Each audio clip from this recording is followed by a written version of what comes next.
两人和好了呢，又回到了这个艰难的审什么？你说你愿意放弃所有奖励来换龙浩辰？你没搞错吧？你说你选为这世界开辟一条光与赛开始。龙浩辰。 Halo guys, selamat datang di channel Portal Donghua, channel yang khusus membahas bocoran dan alur cerita Donghua terbaik di jagat raya. Dan pada video kali ini, saya kembali mewakili Bang Panjul, akan membawakan bocoran Donghua Throne of Steel, episode 50. Yang dimana pada episode 49 kita sudah melihat, belati milik CR yang telah bersarang di dada Hao Chen.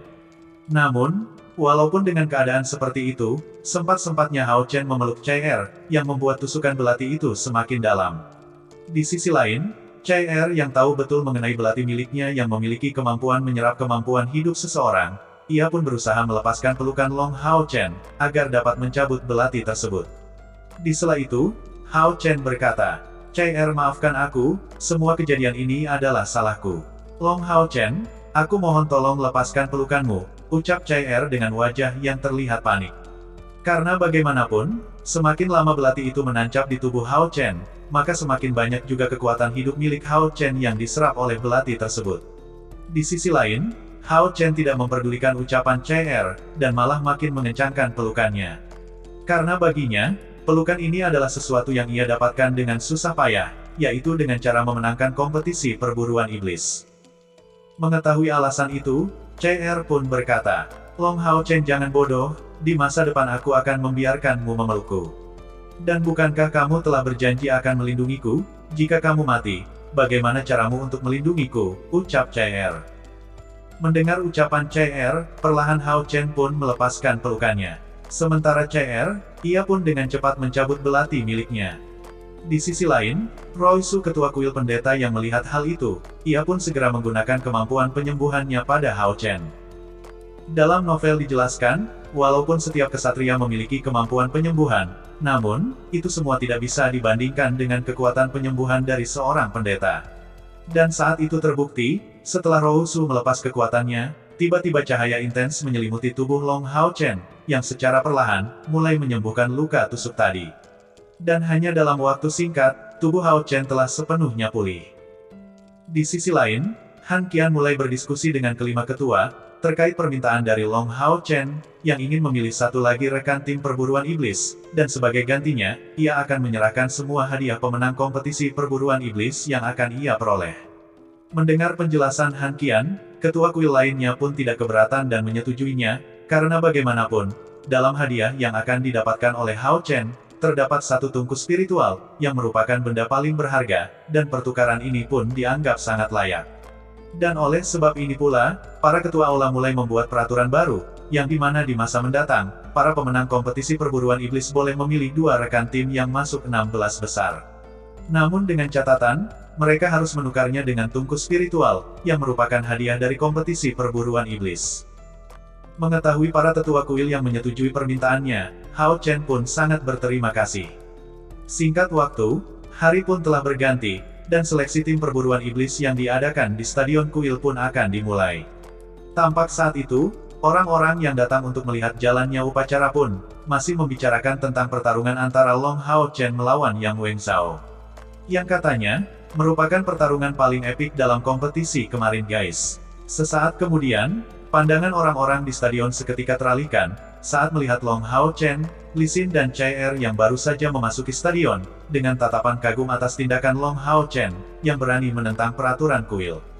Bahkan, akibat permintaan dari Long Hao Chen, sampai-sampai kuil kesatria pun membuat peraturan baru, seperti permintaan Hao Chen. Karena bagi para ketua kuil, mungkin dengan adanya peraturan ini, akan memberi warna baru pada kompetisi perburuan iblis yang akan datang. Di saat yang sama, tiba-tiba Lin Xin datang menghampiri mereka.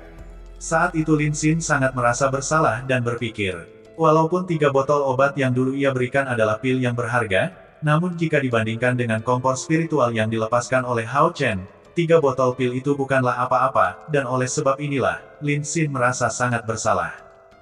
Singkat cerita, ke-6 ketua kuil pun telah hadir di tempat upacara. Saat itu Han Qian berkata, bahwa sebelumnya dia dan ketua serta bawahan aliansi kuil telah berdiskusi, mengenai permintaan dari Long Hao Chen, yang merupakan juara pertama kompetisi perburuan iblis, yang ingin menukar hadiah miliknya dan memilih satu anggota lagi untuk menjadi rekan timnya. Dan tentang masalah ini kami telah memutuskan. Mulai sekarang dan seterusnya, di akhir kompetisi perburuan iblis, para peserta yang masuk 3 besar dapat memilih 2 peserta, untuk dijadikan rekan timnya, dengan cara melepaskan hadiah miliknya. Namun, satu di antara 2 peserta yang dipilih, harus berada di atas 16 besar. Mendengar pidato itu, orang-orang mulai ramai berdiskusi, karena tentunya, mereka tidak akan mau melepaskan tungku spiritual, demi menukarnya dengan satu anggota lain. Setelah menyelesaikan pidatonya, tatapan Han Qian kembali tertuju pada Hao Chen.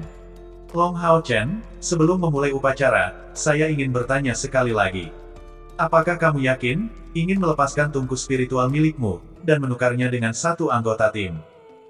Iya, pilihan saya tetap seperti yang saya ajukan kemarin, yaitu memilih Lin Xin dan Chai Er sebagai anggota timku, sahut Hao Chen. Baiklah, jika sudah tidak ada yang keberatan, maka upacara pemilihan anggota tim perburuan iblis akan segera kita mulai, ucap Han Qian, lalu mulai memanggil Long Hao Chen, Yang Wengzhou dan Mu Ning, untuk naik ke podium.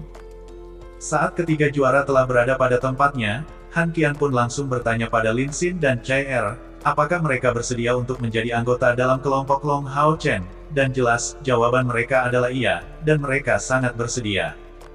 Sesaat setelahnya, pandangan Han Qian beralih kepada Wengzhou, dan menanyakan, siapakah yang akan ia pilih sebagai anggota dalam timnya.